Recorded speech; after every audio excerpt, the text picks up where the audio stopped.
આજરોજ બોરદા ગામ ખાતે સરપંચ ગંગાબેન સુનિલભાઈ વસાવાના અધ્યક્ષ સ્થાને પંચાયત ઓફિસ ખાતે રક્તદાન શિબિરનું આયોજન કરવામાં આવ્યું હતું, જેમાં 51 જેટલી બોટલ રક્ત એકત્રિત થયું હતું।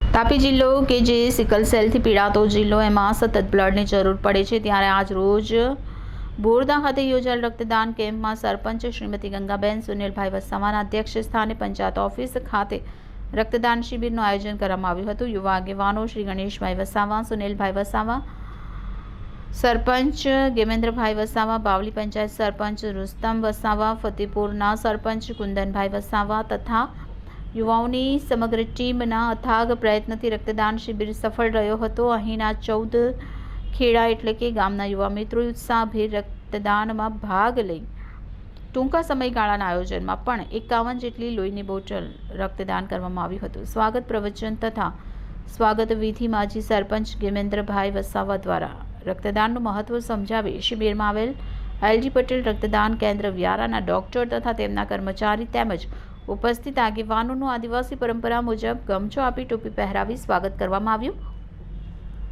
અંતે આભાર વિધિ ગામના યુવા આગેવાન શ્રી ગણેશભાઈ વસાવાએ રક્તદાનનું મહત્વ સમજાવી શિબિરમાં રક્તદાન કરનાર તમામ યુવા મિત્રોનો ખૂબ ખૂબ અભિનંદન આપી ઉપસ્થિત તમામ આગેવાનોનો આભાર વ્યક્ત કર્યો। અંતે રક્તદાન કેન્દ્ર વ્યારાના ડોક્ટર શાંતિલાલ સાહેબ દ્વારા સરપંચ સુનિલભાઈ વસાવાને પ્રમાણપત્ર એનાયત કરવામાં આવ્યું। Reporter Vindeshwari, Shah city, golden news, Tapi.